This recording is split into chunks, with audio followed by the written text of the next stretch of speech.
Previously on The Practice. The kids aren't yours. They're Richard's. Nancy. What? So drop this case, or you'll never see him again. Roland. I think I need a lawyer. Not guilty by reason of automatism. Automatism? It's actually one word, Your Honor. It basically means my client was not in control of his actions. Well, I won't let you argue that. Deny my defense. I'll get you tossed for abuse of judicial discretion, and we can be done with each other. Oh, you won't be done with me, Mr. Shore. I assure you. Our plea is not guilty by reason of automatism. Deal with it. How do you mistakenly use my toothbrush? It is my toothbrush, used to clean my mouth, and I like the bristle dry. I never said it was such a big deal. I can promise you that your bristle won't be getting wet tonight. You have a new client, Mr. Young. His name is Jonathan Macklin. John Macklin is a racist. Also a defendant. And a white supremacist. The victim was black. My mission is to help people to improve their lives. White people. My people. The shooter says you ordered him to kill. The shooter came to us as a runaway. He said my mission was to eliminate Mr. Coleman. Did you question it? No. Why not? He had a great love for me. And still does, I believe. Just as I continue to have great love for him. Is it possible this boy has homosexual feelings towards you? There's no homosexuality in my church, Mr. Young. Your client ordered an execution. The most he will serve is 10 years. It seems like a fair offer, Mr. Young. There won't be any plea. Mr. Young, you and I need to get on the same side now. Mr. Macklin, I will give you the best defense I can. But you and I will never be on the same side.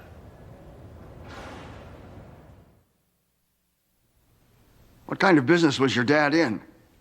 Commercial real estate. He would buy properties, then try to flip them for a profit. And at some point, he bought the building where the defendant had his church. Yes. He knew about Mr. Macklin's organization. Institutional racism. That's what he called it. He said it was up to people like us to do something about it. So what exactly did he do? Well, after he bought the building, he served a notice of eviction to Mr. Macklin to get his church out of there. And what happened?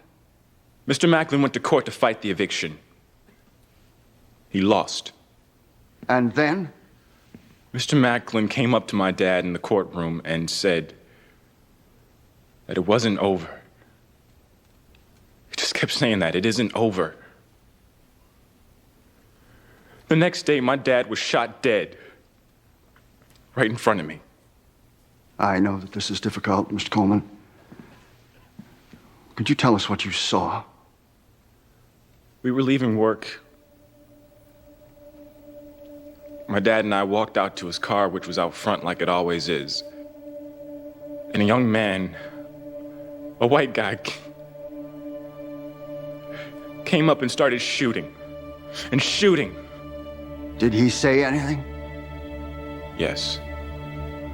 After the gun was empty, he turned to me and said, "Courtesy of John Macklin."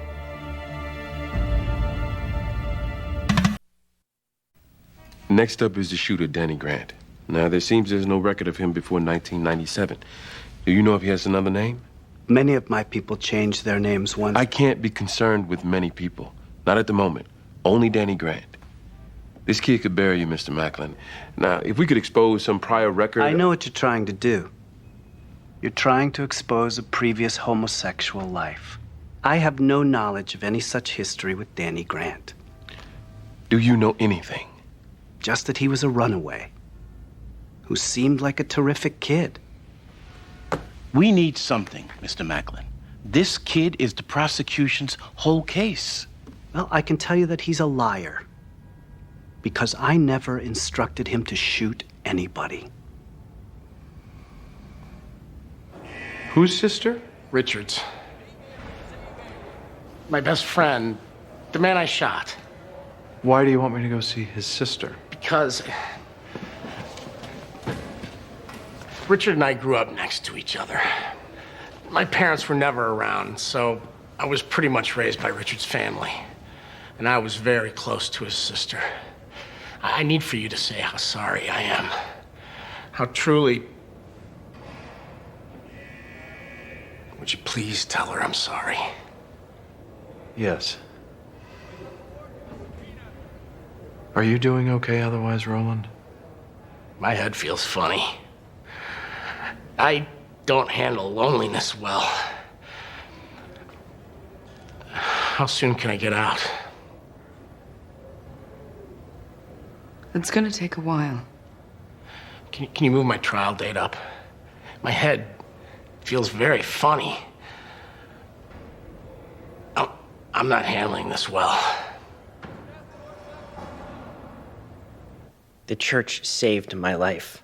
Specifically, what happened when you joined Mr. Macklin's group? I went through intake, just like everybody else. The first 3 months were physical training. After that, we started classes with Mr. Macklin.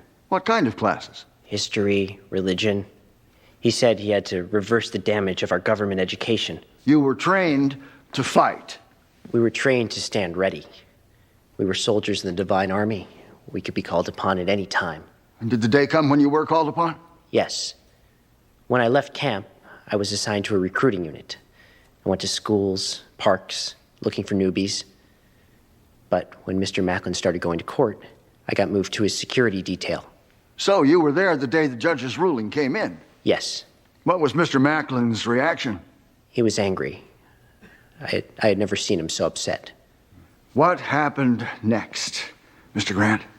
Back at his office, he told everyone to get out, except me. He said he had a mission for me. He said the church looked weak. People needed to be shown our vengeance would be swift. And he assigned me a mission. What was your mission? To eliminate Mr. Coleman. He used those exact words? Yes. Eliminate Mr. Coleman. And did you, sir? The next day, I shot him. Did you make a deal with the district attorney? In exchange for testimony against my client, your sentence for murder would be reduced. Yes, but I'm testifying truthfully, Mr. Young. Were you testifying truthfully when you told us your name? Danny Grant isn't your name, is it, sir? It is today and has been for several years. Did you change it legally? No. Then what's your real name? Daniel Johnson. Where you from, Daniel Johnson? Philadelphia. Got a criminal record as Daniel Johnson? As a teenager, I committed a few burglaries.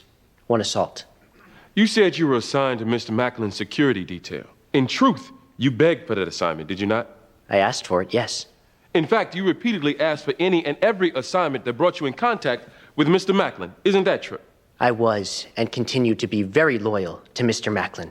Loyal? Are you in love with him? Did you hear my question, Mr. Grant? Homosexuality is against God, Mr. Young. Yes, terrible. But are you in love with Jonathan Macklin? No, I am not. Did you murder Mr. Coleman as a means of pleasing or impressing the man you were secretly in love with? No. Does being gay make you angry, Mr. Grant? Objection! I am not gay. Does being in love with John Macklin cause you to have feelings of rage? Mr. Macklin. Mr. Young, that's enough. You say you're a devout follower of Mr. Macklin. Yes. His teachings condemn violence, do they not? Yes, but in this particular... And yet, when he suddenly gives you a mission, in your mind to commit murder, you just do it. You don't even question I considered Mr. Macklin to be infallible, so I fulfilled... The man says eliminate, you infer murder, and you don't even ask for a clarification as to what... I knew what he meant, so I continued. Did he mean for you to do it in front of an eyewitness? Did he mean for you to say to the eyewitness, courtesy of John Macklin, you framed him then just like you're framing him now because you're in love with him? Objection! Homosexuality is against God. You're in love with him, Mr. Grant. And you're lashing out because he doesn't love you back. That is not true. Mr. Young, that's enough.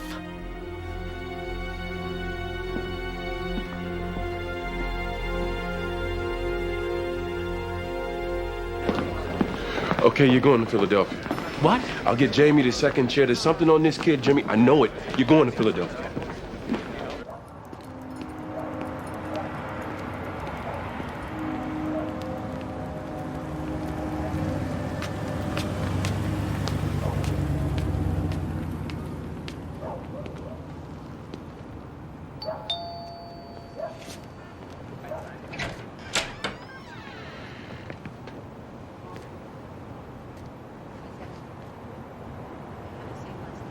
I'm looking for Diane Ward.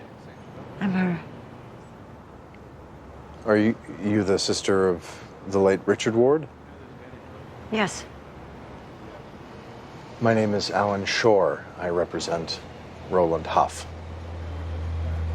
May I come in? What do you want?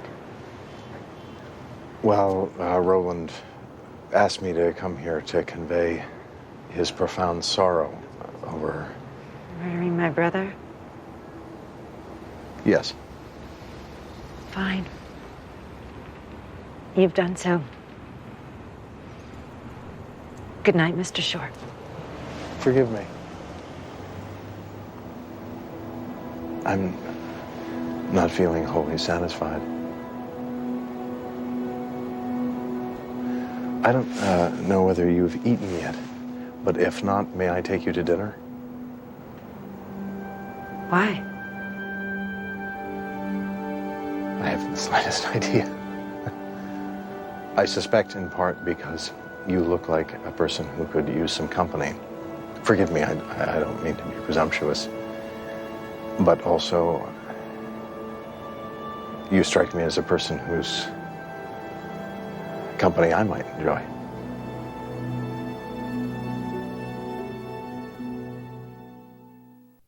I did my graduate studies in sociology at Northwestern. My focus is on race and religion. And, Doctor, you're familiar with Mr. Macklin's Church of Divine Power? I've read most of his writings, heard tapes of his sermons, interviewed members. And were you able to form an opinion as to Mr. Macklin's position on violence? He's against it. Don't misunderstand. There's tremendous hate in what he teaches. But his primary goal is separatism. He calls for the black race to fail. Yes, but I don't believe it's a call for violence. I must tell you, Doctor, for an African-American man to be sitting in that chair supporting this defendant... I endorse nothing about the man. His teachings are racist, perhaps dangerous. But there are many prominent voices in the black community who support the idea of separatism. Segregation required us to be self-sufficient. And along with that came a cultural awareness, a sense of identity. Some think we've lost. You sound like a separatist yourself, Professor. I'm not. But I understand the impulse to protect your culture, Mr. Hill. We're becoming more diverse every day. And I think it's fair to wonder if by joining others, we're losing a little sense of self.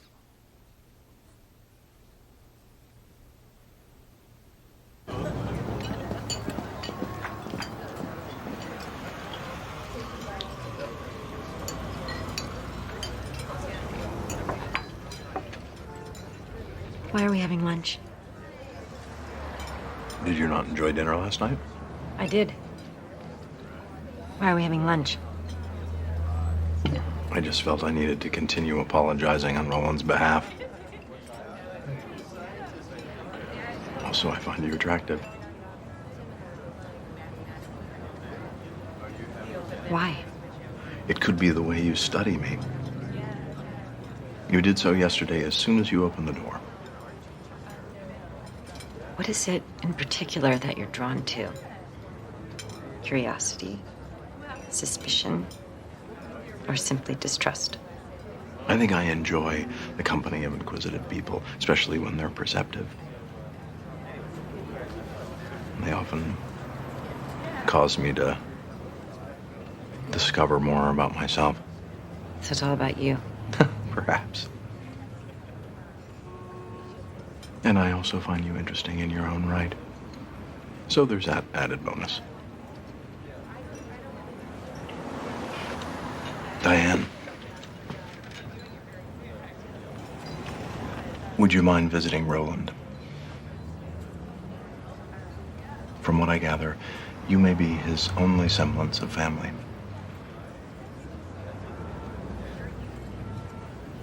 As soon as you can, Jimmy. It's going fast here. He landed in Philadelphia. He's on his way to probation. Well, let's hope he finds something. I testify next? Yes. The main thing is to tell the truth. I plan to. Look at me, Mr. Macklin. Do not expend any time or energy trying to get the jury to like you. That isn't going to happen. Now, I don't mean to offend you, but you need to understand. Our chances have nothing to do with you coming off as a sympathetic or likable guy. Our defense, our only defense, is that you did not commission a murder. Are we clear? Yes. Am I allowed to share with the jury that I'm afraid? It won't help. It's interesting you're exploring Danny Grant's past when you've expressed no interest in mine. I know who and what you are. You may know my beliefs, but you clearly don't know my heart. Maybe he's in love with you. Maybe. What do you think of our expert's testimony on how interracial relationships threaten black culture? What about it? Well, do you believe that at all? Do you? Well, I mean, if all the races became one, it'd be great for world harmony, but the culture won't be black. Does that bother you? Clearly, it bothers you. You're being evasive. I was reading this book, The Cornell West Reader. Since when? Since 6 o'clock. And he talks about black cultural distinctiveness, black manners, styles, rhythms, ways of praying and singing. What a rich culture. To think it could be assimilated into white America. Are you talking generally, Jamie? Or is this discussion honing in on you and me?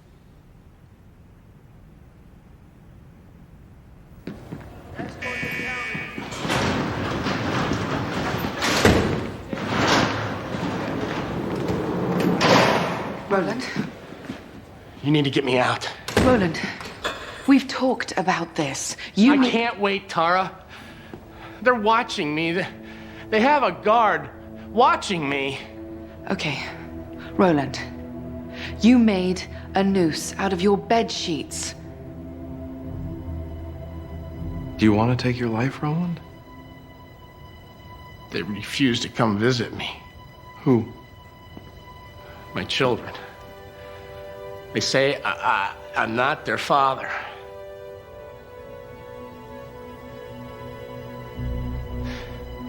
My life, Mr. Shore, was Nancy and Richard and my children. They're all gone. There's no life left to take. I'm not a loner. I need people in my life. Do you have other family? What about your parents? They're dead. Okay. What needs to happen, Roland, is for you to start building a new life. We're gonna help you do that. I met with Richard's sister, Diane. She's going to come visit. I cannot exist in prison. I know things about myself. I cannot exist in prison.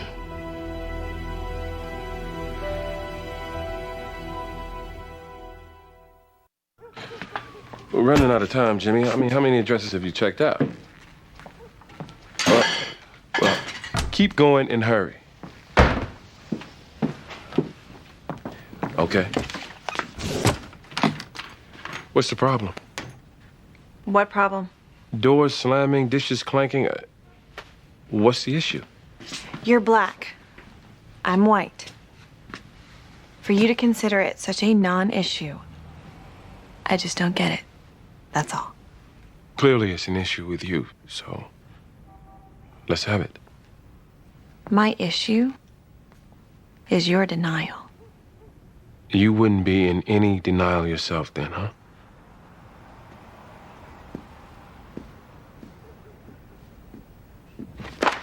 Are you? I don't think so. I'm the one raising it. But why?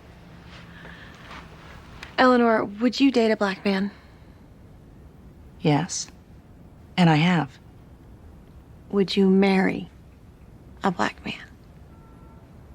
Would there be a reason I shouldn't?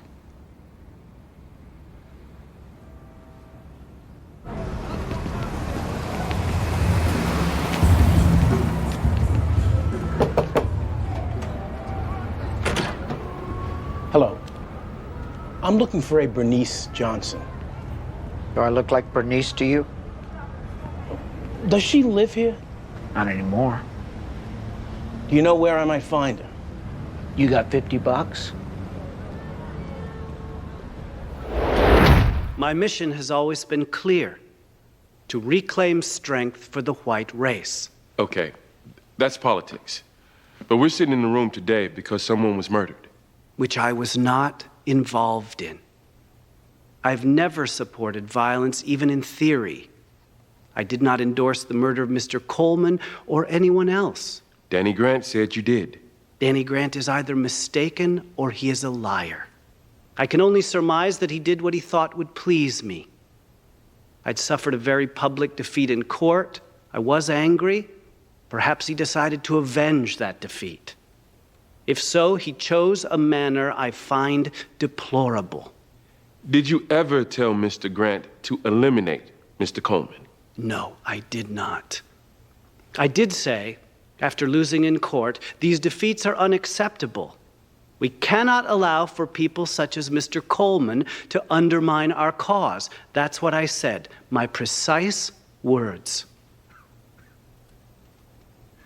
Now, here's a quote from one of your sermons. The tree of liberty must be refreshed from time to time with the blood of patriots. Did you say that? I was quoting Thomas Jefferson. Thomas Jefferson was discussing a revolution. So was I. A nonviolent one. Nonviolent with blood. It's a figure of speech. A speech made by one of the founding fathers of our country. Oh, so you are a fan of Thomas Jefferson's? In another sermon, you condemned his soul to hell. My condemnation there was aimed at reports that he had had sexual relations with one of his slaves. A black slave? It's against God. What do you think of homosexuality? That, too, is against God. In fact, you condemned homosexuality in a sermon 2 years ago, did you not? I have done so many times. Yes. Well, the day after this time, 2 of your parishioners beat a gay man half to death. Objection, prejudicial. And now they sit in prison. I never ordered them to do that. They just got it wrong. Yes. Like Danny Grant got it wrong when, after a conversation with you, he killed Arnold Coleman. Yes.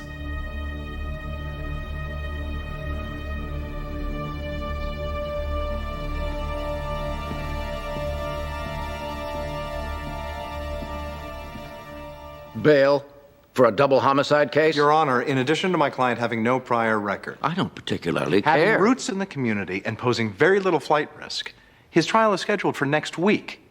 His emotional stability is being jeopardized by his ongoing confinement. You have a medical affidavit confirming as much.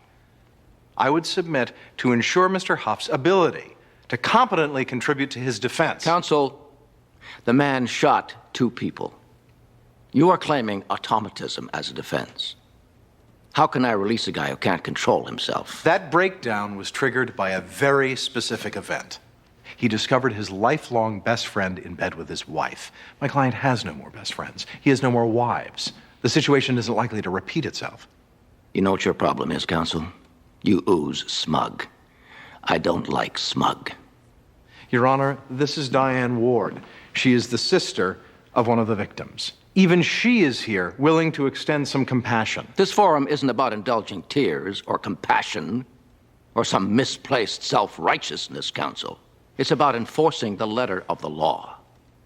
Under the law, I do not grant bail to double homicide defendants. Your motion is denied. The defendant goes back into custody.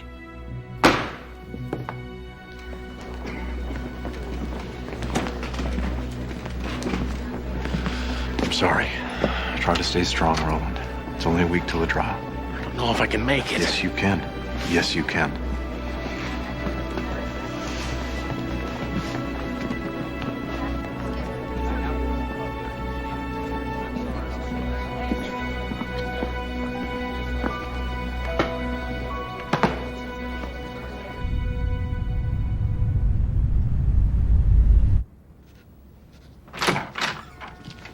All set? 1 second.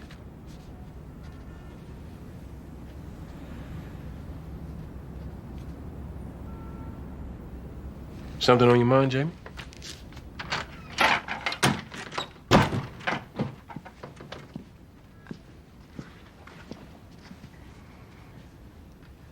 I'm Jewish, which, you know, Half Jewish.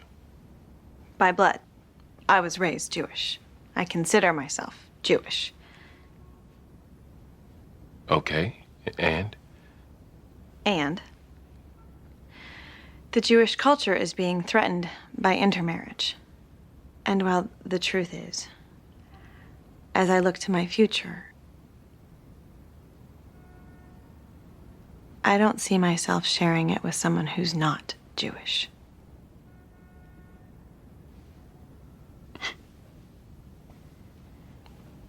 Jamie, if you want out, just say you want out. But don't invent some religious reason for why we I'm have... not inventing.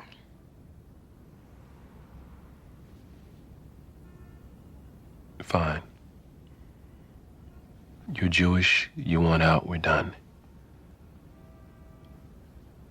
Anything else?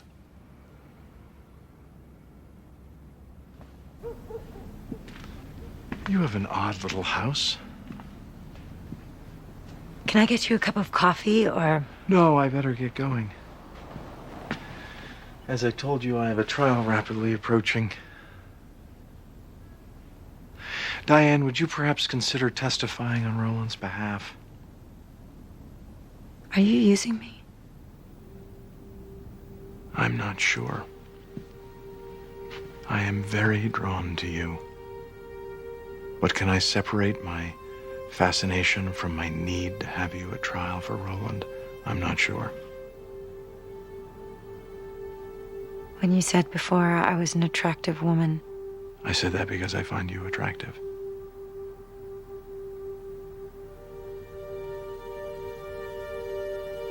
would you sleep with me tonight? We don't have to be physical. I would just really like to fall asleep next to somebody. It's been so long since...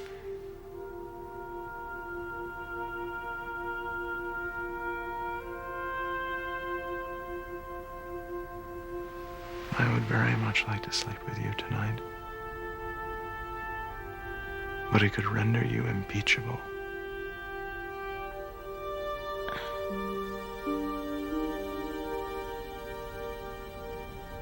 I think Roland was abused by his father. If that helps with his trial. Sexually abused? Yes.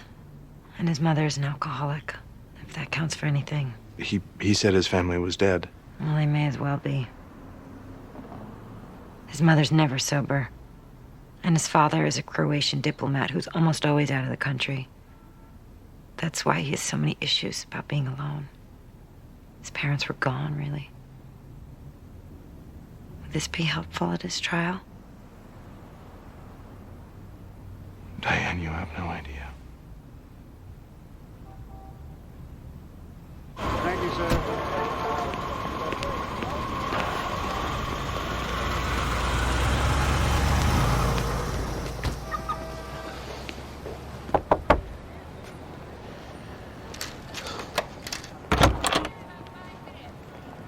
Hello, my name is James Berluti.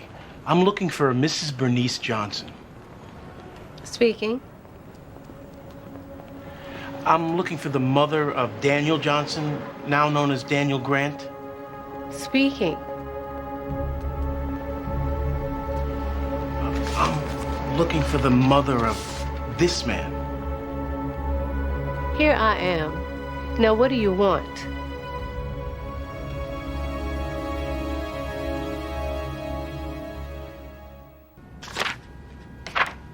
Croatian. Yeah, I need all the research, Tara, not just... Well, this is all of it. And here's the statute followed by the treaty. What's going on?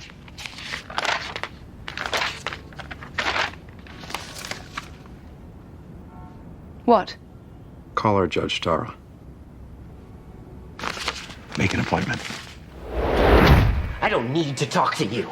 Danny, I just... Please don't speak to me in familiar terms after what your colleague subjected me to. Implying I'm a homosexual? Look, your mother She didn't even know that you committed a murder or that you were in jail. What a surprise. I haven't spoken to my mother in over 5 years. Look, it's not uncommon for a biracial man to think of himself as white. But to become a white supremacist? Are you really a white supremacist, Danny? Or do you consider yourself black? And you found the perfect way to take down a racist? If I were black, do you really think I'd murder a black man to make a point? I killed because I know it's what Mr. Macklin wanted. Because I'm devoted to him. Because I would do anything for him. And I'm not gay, Mr. Berluti. Oh, I don't believe you're gay anymore. Your mother, she also gave me a picture of your father. She didn't think you even knew his identity. But that would be just too big a coincidence, wouldn't it, Danny?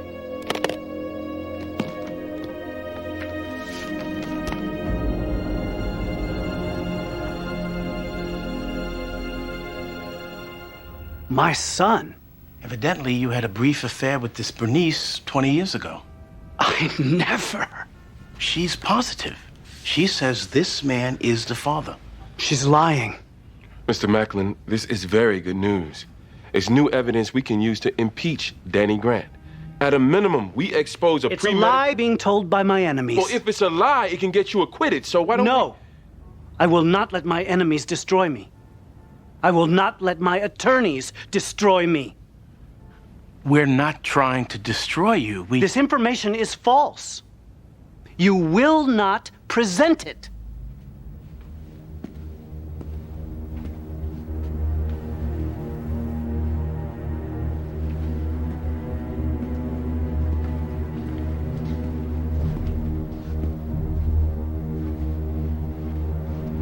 Are you telling me you'd rather go to prison for the rest of your life than to let it be known that you have a son who's half black?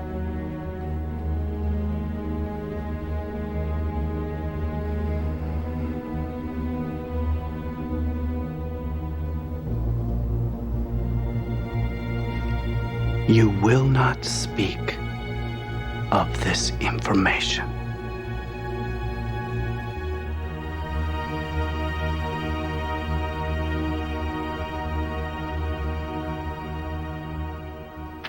I am not pleased to be back here, counsel. Actually, Your Honor, I have splendid news. I think you'll be delighted. May I? Please. It turns out Roland Huff's father is a Croatian diplomat, and as such is a party to the conventions and treaties which grant immunity. Full immunity to representatives of foreign sovereignties, which, and I apologize if I'm oozing smug, but it's just too delicious. The immunity extends to children. Isn't it wonderful? Roland gets to go free. What the hell is this? I suspected you might be ill-inclined to accept my word, so joined with me is Martin Adler from the Department of Justice. Good morning, Your Honor. I represent the United States and appear at the request of the defendant, but certainly not in support of him. Regretfully, Mr. Huff has two valid claims of immunity. He is, in fact, the son of a diplomat. He is also listed as a member of his nation's mission. You have the declarations before you, which I'm loath to say are in order. You are here from the Office of International Affairs, requesting Mr. Huff's unconditional release? We have contacted the Croatian government, urged them to waive Mr. Huff's immunity. Unfortunately, this is a government that hardly ever does so. This man shot and killed 2 people in cold blood. The main thing, Your Honor, is not to indulge compassion or tears, or especially misplaced righteousness, but simply to enforce the letter of the law. You could hold me in contempt if it would make you feel better.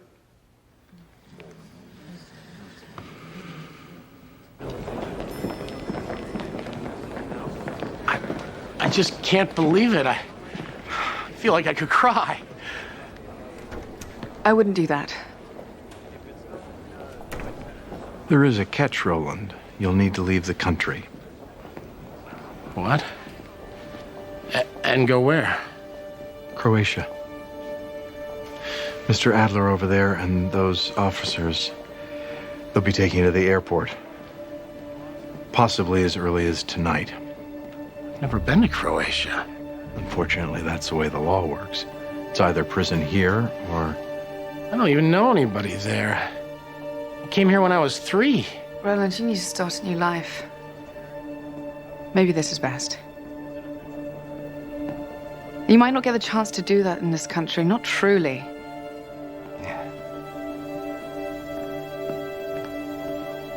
I'll never see my kids.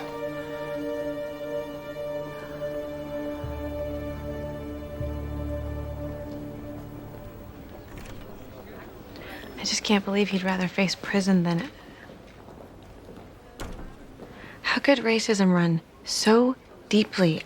You gotta be kidding.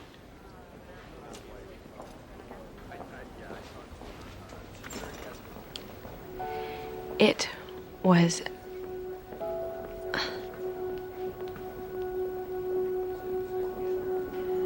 It's not a Jewish thing. What is it then?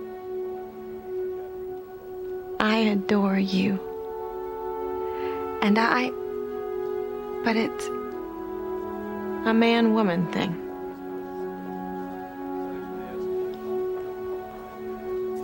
I want to break up. I've manufactured so many excuses to conceal the real one. I'm not interested.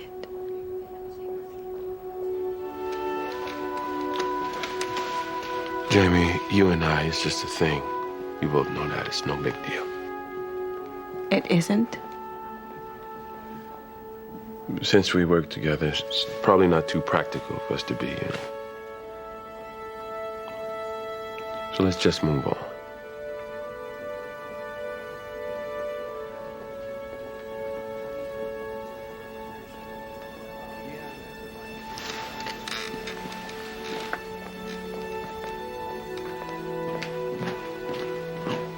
Jury's back. Let's go.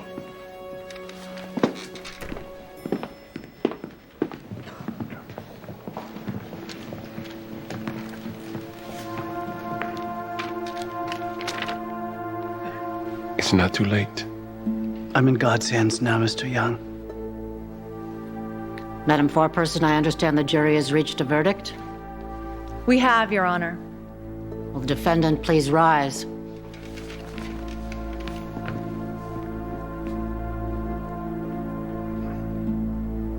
What say you? Commonwealth versus Jonathan Macklin on the charge of murder in the first degree. We, the jury, find the defendant, Jonathan Macklin, guilty. Members of the jury, we thank you. Security, take the defendant into custody. We're adjourned. I'm sorry. This is what he intended. Good luck. Thank you. I'll be fine.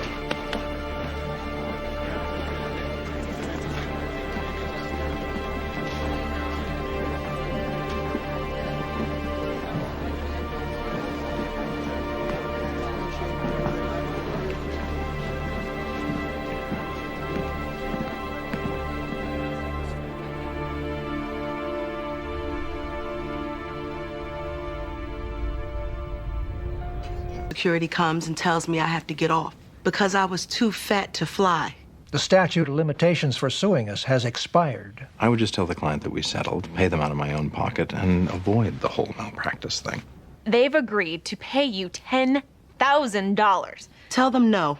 This woman thinks the airline offered her $10,000? Just help me. Tell your client the truth.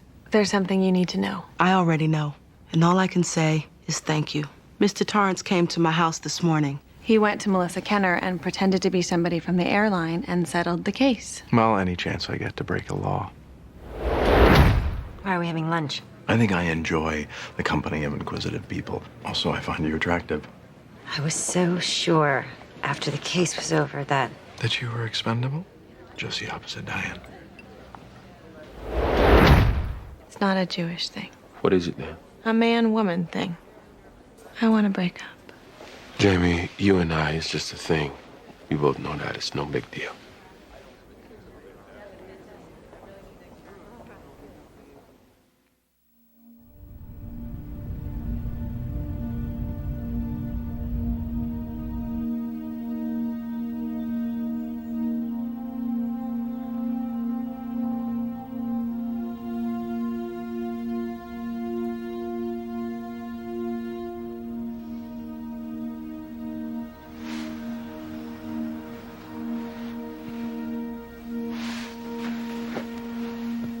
What are you doing? Just looking. You just looking? I leave.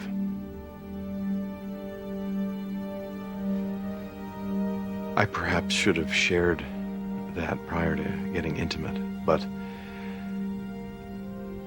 in relationships, I leave. Are you leaving now?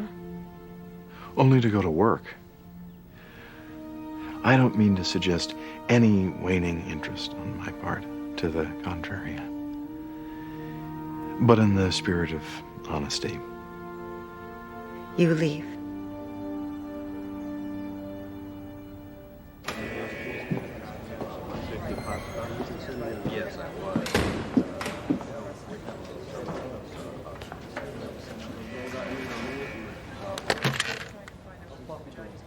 Okay, you'll be transported to the courthouse tomorrow at 8 a.m. The trial is scheduled for 9. When do I see my lawyer? Mr. Baluti will be waiting for you at the courthouse. As will I. You might want to think about a plea. Aggravated rape could be as much as 25 years. Can I ask you something? Certainly. How is it that I'm going on trial tomorrow, facing 25 years, and I haven't seen my lawyer in weeks? He's been working on the case, and he's quite prepared. I assure you, you're in very capable hands.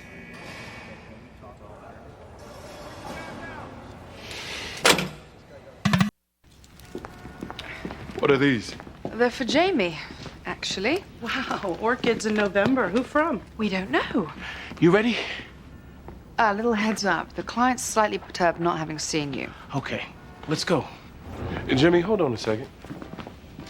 You haven't seen your client? Not since the arraignment. Tara's been doing the back and forth with him. I've been prepping the case from here. Hey, you're the one who said watch out time on the court-appointed cases, Eugene, so... I said draw limits. I never said don't bother to meet with the client. I'm ready to try the case. Don't worry. Come on, Tara.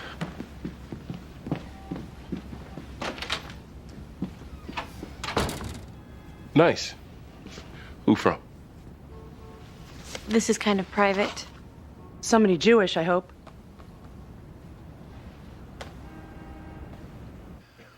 I arrived home, I think it was just after 8 p.m. I was picking up Jessica to go out to dinner. It was her 21st birthday. Jessica is your daughter? Yes. I came into the house and I immediately heard noise coming from somewhere. What kind of noise, sir? Well, I really couldn't identify it at first. But then I went into the living room and I saw the cause of the noise. What did you see, sir? I saw my daughter being raped. I know this is difficult, sir, but can you describe for the jury exactly what you saw? Jessica was on her back, on the floor. That man over there was on top of her. Her pants were pulled down, his too, and he was forcing himself inside of her. Are you sure this is the man you saw on top of your daughter? I am positive it was him. It was him. What happened next, Mr. Palmer? I picked up a shovel by the fireplace, and I knocked him unconscious. Then I called 911. I tied him up with an electrical cord. Police came and got him. And could you describe for the jury the condition of your daughter? She was beyond hysterical. I'm done, Your Honor.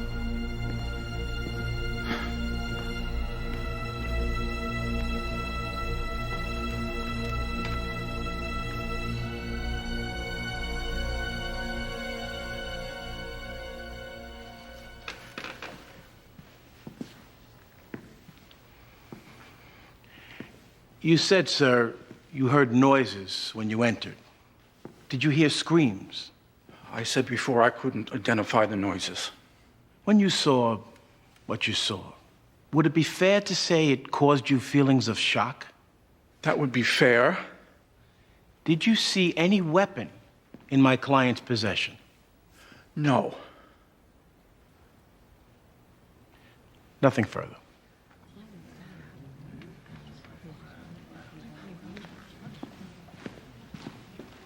You didn't do nothing. Look, Derek, this was the father of the victim. You gotta walk a careful line. I'm the victim here, Mr. Baluti. Do we not understand that?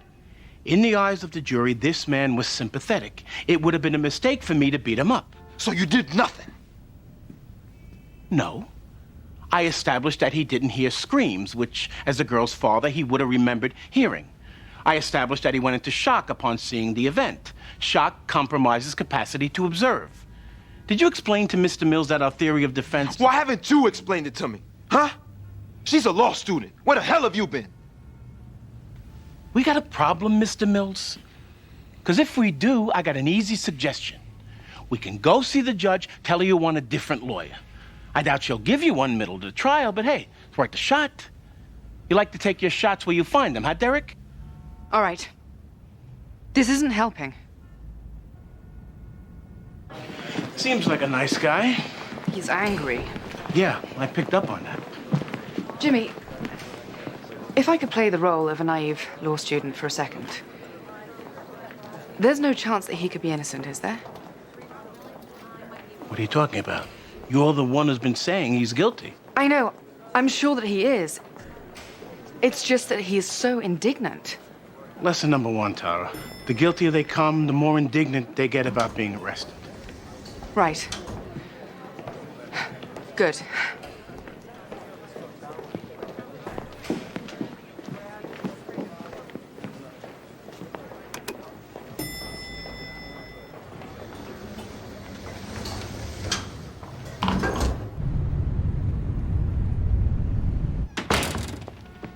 Is there a problem? No. Excellent. So, you are here to... Alan, I don't like "I'm leaving" to be the first words out of a man's mouth in the morning. Especially after I've slept with him the night before. Could we perhaps discuss this later? Oh, I'm not here for confrontation, Alan. Only some clarity. Will we be seeing each other again?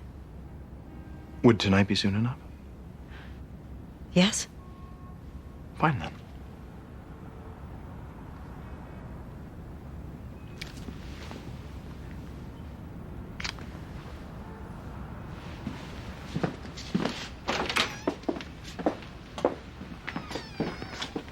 The man Roland Huff shot, wasn't that his sister? I believe it was, yes. You slept with her? I did, actually. Thank you for asking. Alan.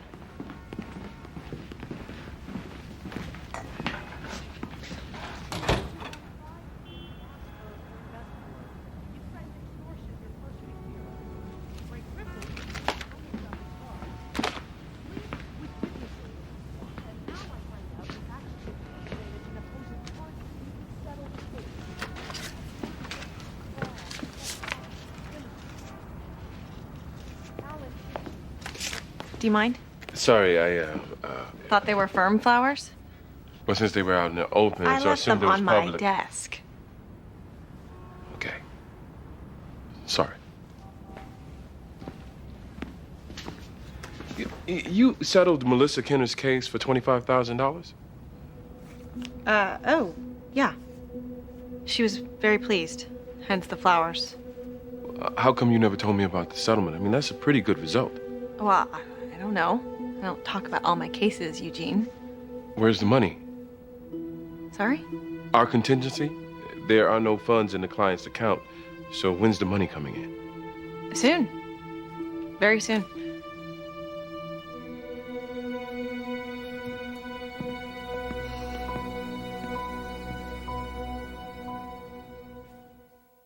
What's this? The contingency on Melissa Kenner. I can't make deposits since I'm an associate, so I'm giving it to you as a partner. I'm confused. We deduct contingencies and then we pay the client. Why is this check? I forgot. The client got the whole thing. She cut a money order for us. You forgot? You just gave the client the whole thing? Look, we got the money. Can you just make the deposit? Hello?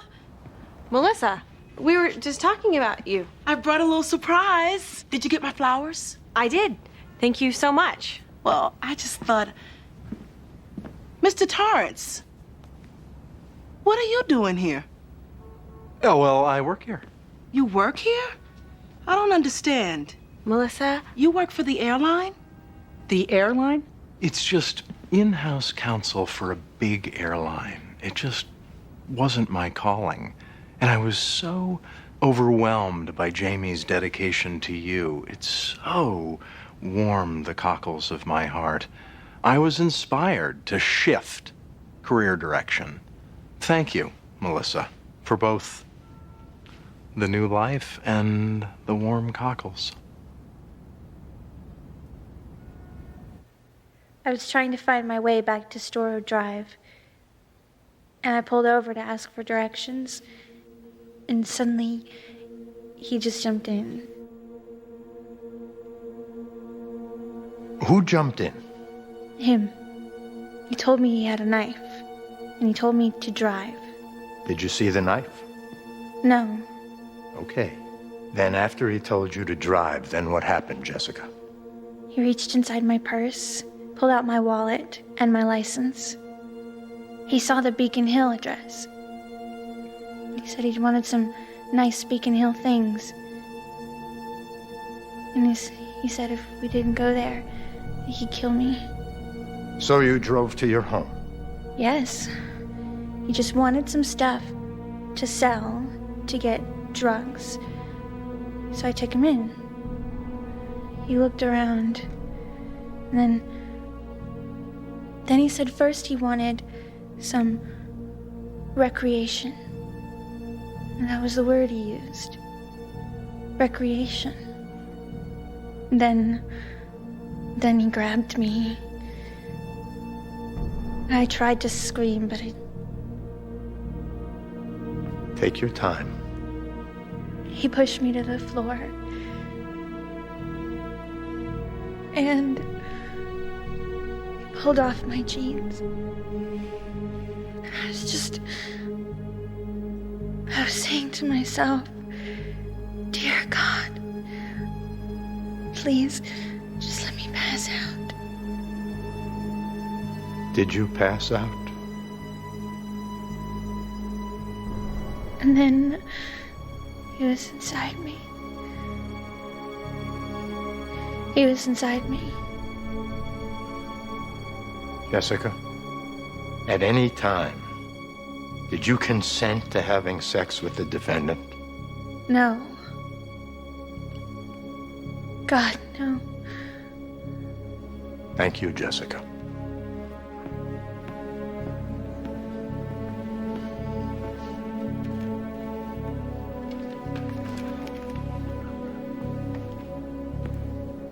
Jessica, an allegation of rape. That's a very serious thing. When you accuse a man of rape, he could lose his freedom. Does counsel have a question? Did you willingly have sex with my client only to claim rape after your dad walked in? No. He forced me. I see. And have you ever claimed somebody raped you before after having... Objection! Sustained. Cut it out, counsel. Isn't it true you invited my client back to your house? No. It is not true. and I did not extend an invitation to be raped.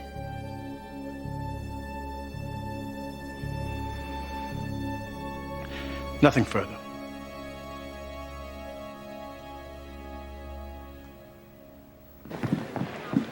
That went well. Jimmy, it might be my imagination, but when you asked if she'd ever claimed rape before, What? it just seemed that the district attorney was ready for the question. He pounced to shut it down. What are you saying? You might have stumbled onto something.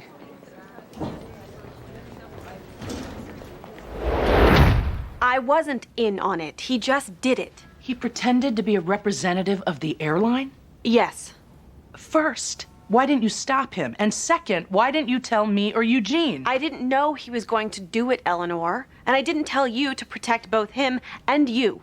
Jamie, you are a second-year associate. It is not your call whether to tell or not on something like this. The guy went to bat for me.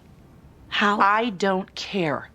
You report to a superior, either me or Eugene, no exceptions.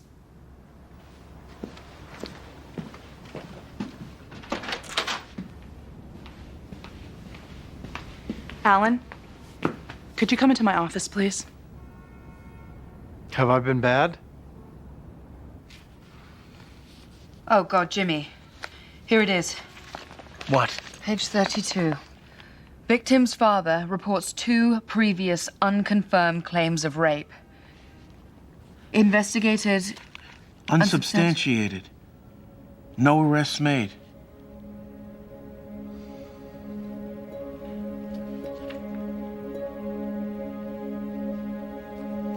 How could we have missed this? It's practically a scribbled footnote. Look, it notes even the father doubted the validity of the prior claims.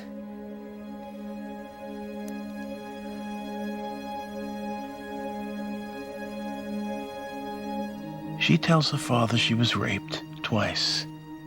The claims are dismissed. So she sets it up for him to walk in on her. So he'd have to believe her.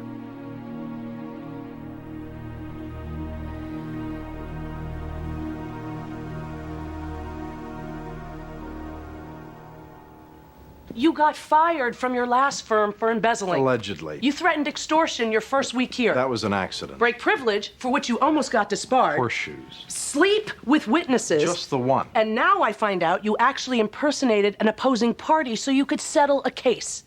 That's not just fraud, that's probably criminal.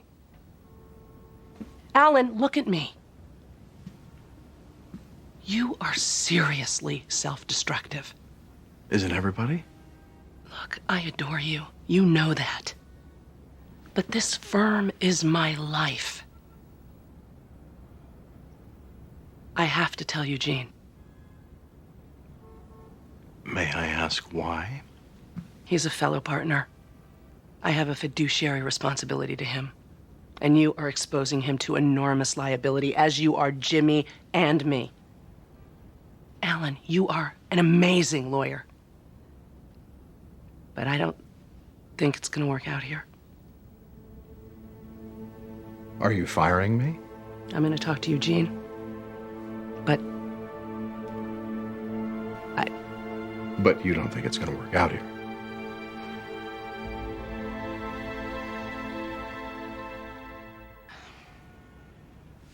the difficult thing about firing him Aside from him being your friend, is that once again he fell on the sword for somebody else. This time for the firm as well as for Jamie.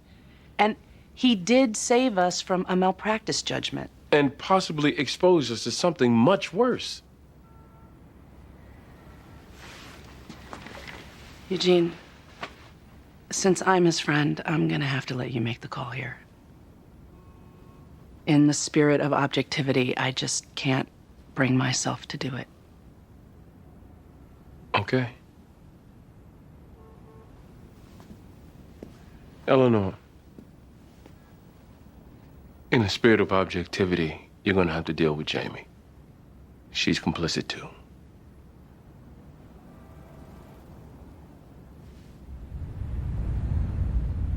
All right, Mr. Berluti.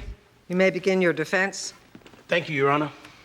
The defense recalls Jessica Palmer. I'm sorry, Your Honor, but if this involves a continuation of cross... This is something new. Well, I'd appreciate a proffer. Counsel, step up. What is going on? Evidence has come to light that Ms. Palmer has made claims of rape before, and This is Rapeshield. You can't get into this. I can't get into it. None of us will get into it here. Chambers. Her sexual past is off limits. Any questions relating to her... This goes to her credibility, not her sexual past. This woman alleged rape how many times? 2. Both times to her father, who was dubious himself. You can't say this. I can't say it? If she goes around claiming rape... First of all, you can't prove these claims were false. And even if you could, it still falls within Rapeshield. False rape accusations by the victim are not admissible unless a 4-prong test is satisfied. 1 prong being the victim is the only prosecution witness, which here she isn't. We have an eyewitness to the rape. Her father. It doesn't matter. I'm not looking to impugn the woman's sexual past. This is only being introduced to impeach... I understand, but there's no impeachment exception. And even if there were, you have a slew of problems, counsel. First, Mr. Webb states the law correctly. Your Honor... And second, the victim's testimony has to be confused or inconsistent. Hers wasn't. Let me question and her. Third, you have to file all questions regarding her sexual past before trial. You didn't. Because I didn't know. And whose fault is that? It was in the file.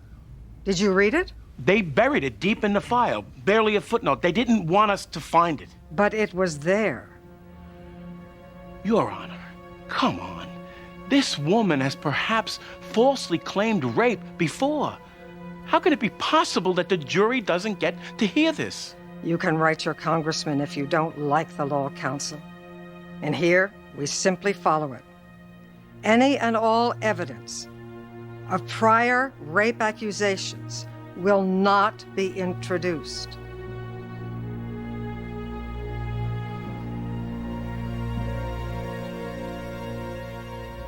You can't even raise it? No. How could this possibly be? There are specific laws.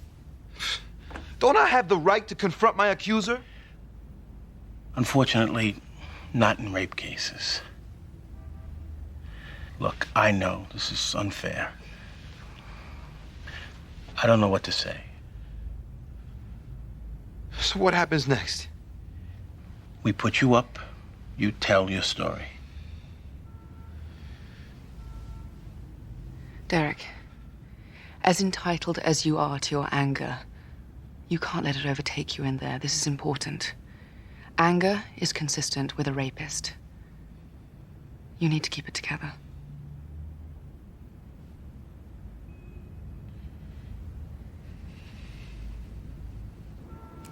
I'm not firing you.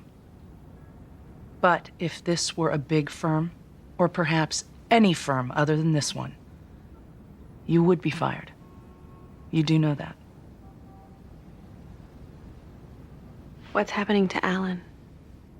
It's Eugene's decision, so he's likely gone.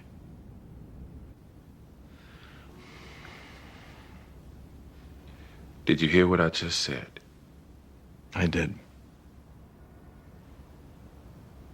Well, do you have a response? I'm sure I do. But I'm distracted at the moment. Could I get back to you? I have given you an opportunity, perhaps your last opportunity to account for yourself. You need to tell me your thinking now. Eugene, trust me, if I shared my thoughts with you, you'd regard them as disrespectful, rather than a product of my preoccupation, which I assure you is all it is. Talk. Okay. I went to bed with a lovely woman the other night. She had an extremely fetching body, which, believe it or not, I wasn't aware of prior to the lovemaking. The reason for that is she dresses to desexualize herself. And that led me to believe there's perhaps some dark backstory I'm not privy to. I do know she seems sad. And then it got me to thinking most of my relationships have been with sad women. And I was wondering why. What does that say about me? In the end, it always comes back to me.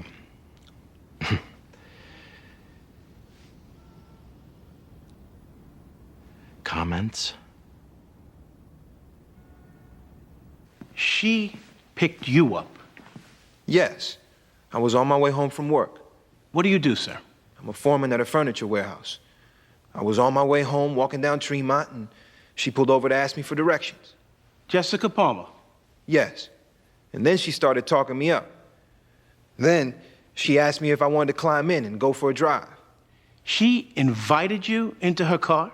I know. It struck me as strange, too. Plus, she seemed shy, so what she was saying wasn't exactly in keeping with her scared-like personality, but that's what happened.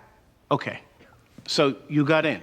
Yes. And then she started talking about it was her 21st birthday and telling me how she had lived a sheltered life and how she hadn't lived, how she hadn't done wild things and stuff like that. And the next thing, she's inviting me back to her place. Just like that? Just like that. It's the truth. And you said yes? Attractive women don't pull over every day and invite me home. So what happened after you got to her place? We went inside. She was very forward, sexually. She said it was like some kind of fantasy of hers. She wanted to pick up some guy in her car and bring him home and make love to him. And I made some crack like, yeah, it's my fantasy too. I mean, she didn't even want to go in her bedroom. She wanted to make love right there on the floor. Be wild. Mr. Mills, this sounds like a very aggressive woman. I know. And she had that same shy demeanor she had in this witness chair. It didn't make sense, but that's what she said. She wanted to have sex, and we did. And in the middle, her father comes in and hits me with a shovel, and that's what happened. As God is my witness, that's what happened. Problem is, we have another witness, and he saw you committing a rape. We were making love, which she consented to. This woman picks up a total stranger, drives him to her home in Beacon Hill, and asks him to make love to her. Yes. You wouldn't go into somebody's house uninvited, would you, Mr. Mills? Ever been convicted of a crime, sir? 10 years ago. Breaking and entering. That's not who I am today. One assault? I was a kid back then. I'm a 30-year-old man now. I've made a life for myself. Why didn't you wear a condom?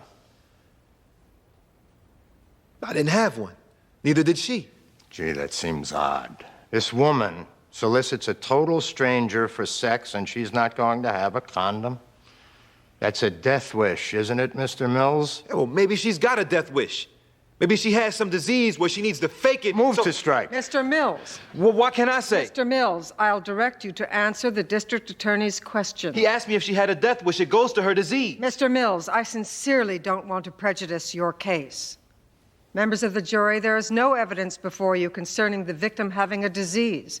You are to disregard such rants from the defendant. Objection. He's not ranting, Your Honor. Mr. Berluti, we can stop this proceeding right now and complicate everybody's lives.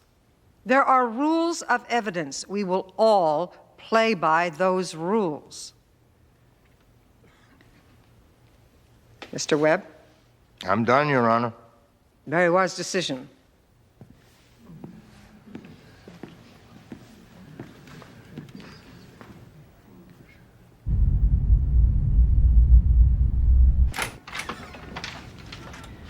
Hey. Hey, Did you fire him?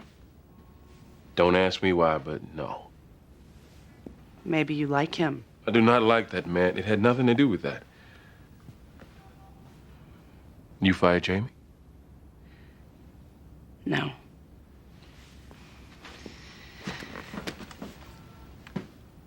How you doing, Eugene?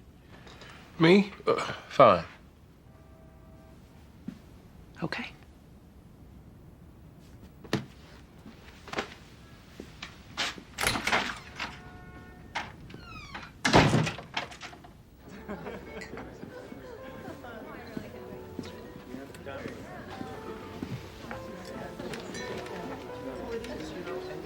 What are you doing here? I just came in for a drink. I didn't know you'd be here. I'm here every night, and you know it. You had the discretion to let that stuff in. Get lost, or I'll hold you in contempt. I'll risk contempt. That woman cries wolf with rape. She set the whole thing up for her father to walk in on. Prove it in court, Jimmy. My client is innocent. You know it. That's probably why you're in here getting drunk. Wrong again. I get drunk every night. I know you, Roberta. I know your heart. I know your sense of fairness. This is something you can fix. Jimmy, you are a lawyer appearing before me in a trial. This is ex parte. After this case is over, if you want to sit next to me, fine. We can share a drink. Who knows? I might even wet your whistle after. But for now, get your ass off that stool. You're a vulgar, desperate woman. All the more reason to remain a good judge then. Now beat it.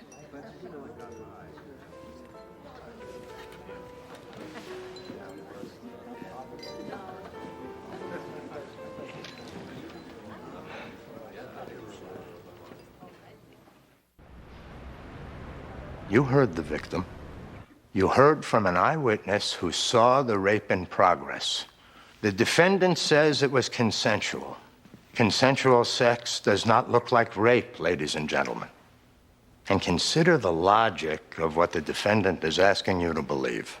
That Jessica Palmer picked up a strange man, a felon, in a terrible section of town, brought him back to her place to have unprotected sex, all the while knowing her father would either be there or be there shortly.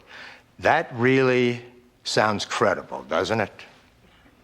And what would be her motive for making this up? Because rape trials are fun? The eyewitness was her father, who basically admitted he went into shock as soon as he entered the room. Can we completely trust his version of what he thinks he saw? No. This case comes down to Jessica Palmer's word against Derek Mills. Might you be more inclined to believe her? Sure. Okay. But can we know she's telling the truth beyond all reasonable doubt? And you want to talk about logic? My client's prints were all over the car, all over the house. He's got a record. His prints are on file with the police. He's going to rape somebody and leave that kind of evidence behind? He's going to leave his semen there for easy DNA identification. Does that make sense to you? Something's going on here, folks. The DA asks, what would be her motive to lie? We can't know. We have rape shield laws that prohibit us from getting into her story. But let me ask you this. Does it feel like you've got the whole story? Does it?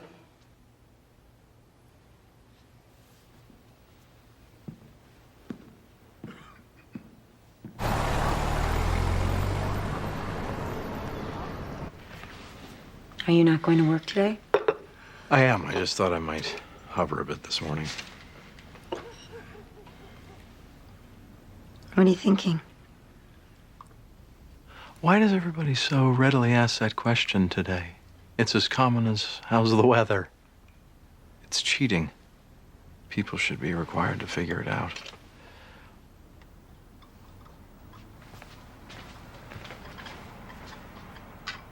Has a man ever asked you to disrobe? I don't mean go to bed. I mean simply asked you to disrobe from across the room so he might look at you? No. Would you like to be asked that? I don't know. Like I said, I've never been asked. Would you like to be asked? Yes. Interesting.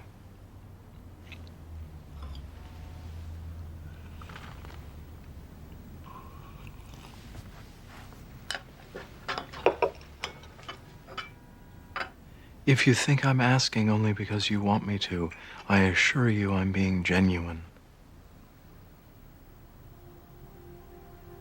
Would you take off your robe?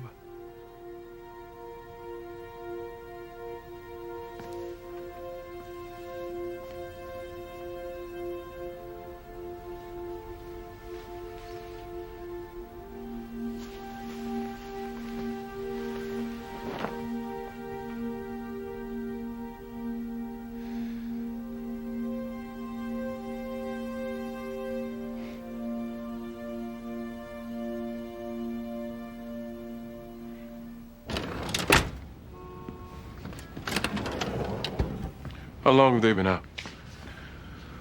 Almost 5 hours, which I guess it's good. Means they at least got to be asking questions. Yeah.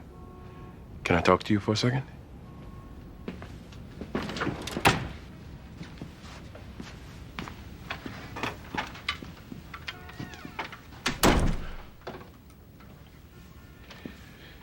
It was in the file that she had claimed rape before?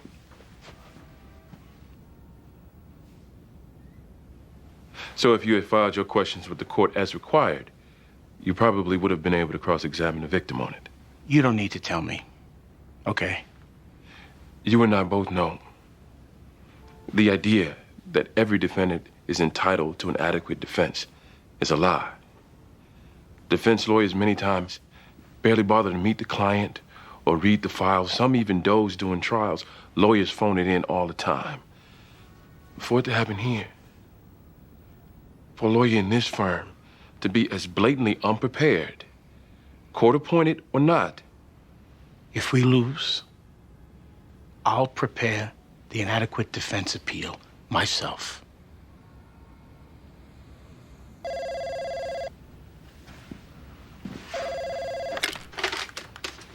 Yeah. Okay. Your jury's back.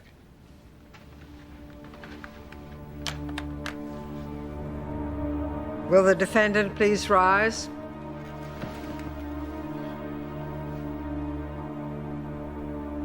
Members of the jury, have you reached a verdict? We have, Your Honor. What say you? Commonwealth versus Derek Mills on the charge of forcible rape. We find the defendant, Derek Mills, guilty. This concludes your service. The court thanks you. Security will take the defendant into custody. We are adjourned.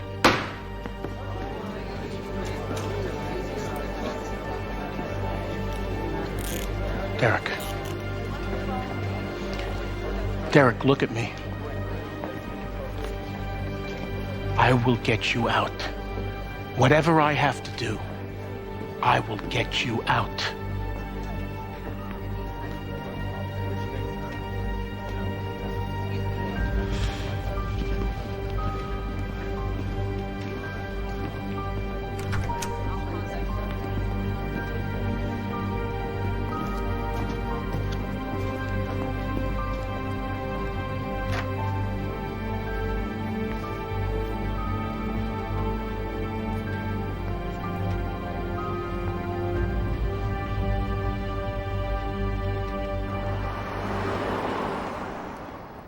Where's Jimmy now?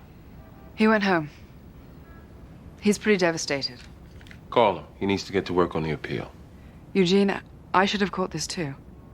Yes, you should have. But you're a third-year law student. He's not.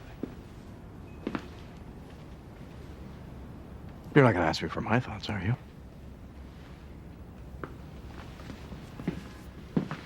Eugene.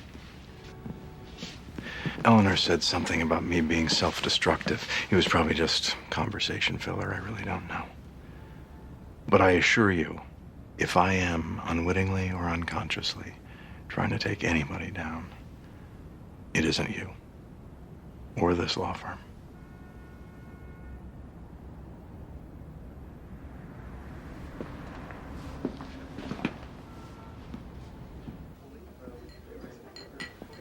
You're on my stool.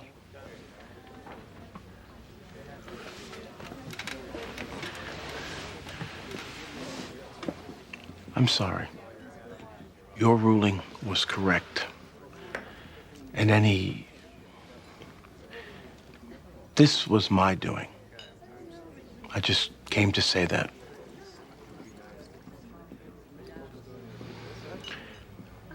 Now that the case is over, I was wondering if your offer is still good.